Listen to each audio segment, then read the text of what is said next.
Hello, this is Lady Boulay, and I hope you're having a wonderful day.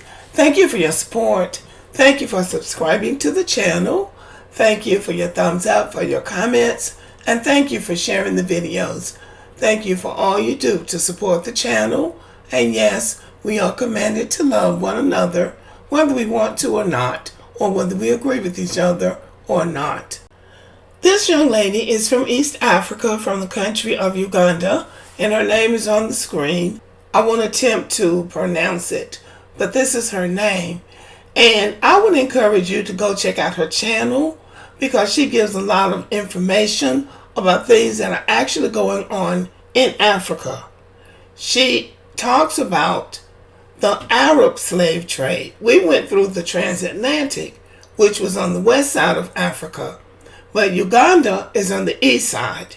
And the Arab slave trade went on long before the transatlantic slave trade. And she says that the Arab slave trade in Africa never ended. It's still going on to this day. It would be very instructive to listen to what she has to say. I am going to put her video in the comment section.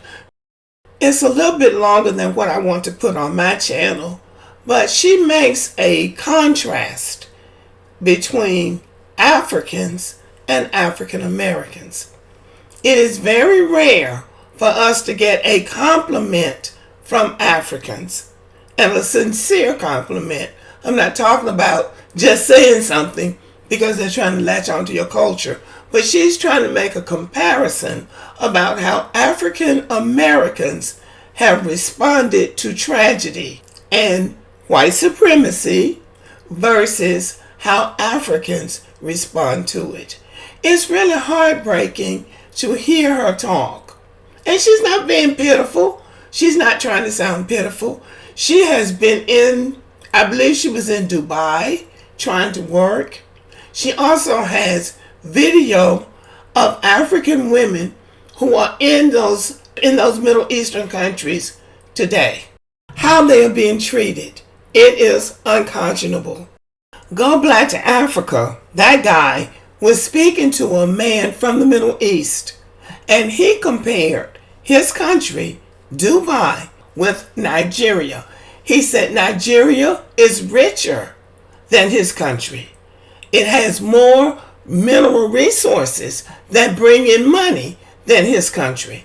Yet his country is developed and modern, and the people are not dying of poverty.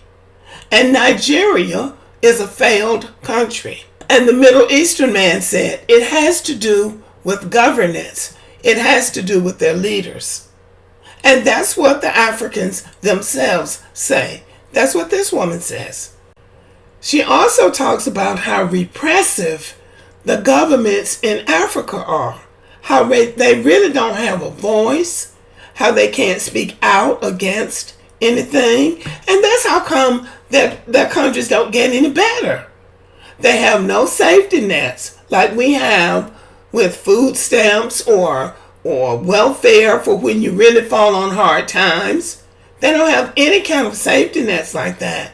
And their governments are corrupt. And everybody says that. But they can't say anything about it. You can't say anything about it. You elect somebody for 4 years and they stay there forever. And then they make a place for their children. It is just unbelievable how she speaks of Africa and African governments, how poor the people are, and how difficult it is to get out of the situation that they're in. Now, this is where we come in as a different kind of African descended person. We have had trauma and tragedy too, but somehow we've worked our way out of it because we've always had a voice. We've always spoken up. Our Constitution gives us freedom of speech, and the Declaration of Independence gives us the freedom to pursue happiness. So our system is different than theirs. America has a system. I say from time to time that white Americans, white people in fact, have two real gifts. They have the gift of organization, they have a sense of order, and they have a sense of organization, and they have a sense of systems. They know how to put systems in place. Now, these systems are in place to benefit them. But as American citizens, they benefit us too.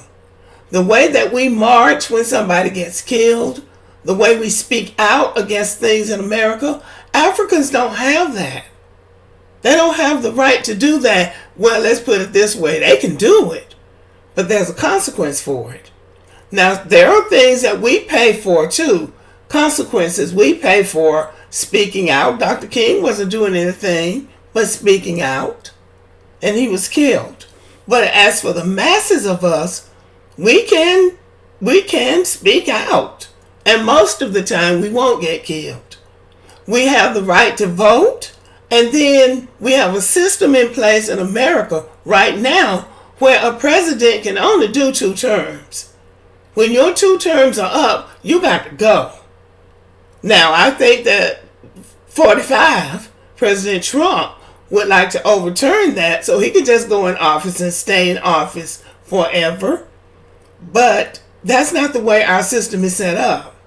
So our systems are set up differently, and we are different in that we will speak up. We have the courage to speak up for ourselves wherever we are in the world. And she was admiring that. Now, I realize that one person doesn't speak for the entire continent of Africa. One person doesn't speak for 54 countries and 300 tribes and languages, or however many there are. But we can see the conflicts that continue to go on in Africa. Internal conflict, civil wars, and coups, and people trying to vote to get somebody out of office, and then that person declares himself the winner anyway. Or they have an election and only one person is running for president. They have stuff like that going on. So that's against the people. That's detrimental to the people. So I understand people who want to get out of a country or off of a continent like that. Even if they come over here talking about how proud they are of their country, they don't want to stay over there. And it's understandable. Of course, the problem we have is with them coming over here running their mouth and not knowing what they're talking about, because they don't know our history, and they don't know our culture. Our history is not like theirs, and our culture is not like theirs. So rather than come over here and just be thankful that they got to a better place, they come over here running their mouth, and that is very ignorant. If I should ever go to the continent of Africa, and I'm really thinking about it, if I go for a week or 2 weeks or 3 months, the thing that I will do is learn. I will go to learn, to listen and to learn. And the best way to do that is to keep your mouth shut and listen and let the people tell you about their country and let them tell you about what's going on. Not you going over there knowing everything, because that is truly a sign of ignorance. But anyway, y'all, this young lady was compelling, and I really want to give. I'm trying to give her a shout out for her channel.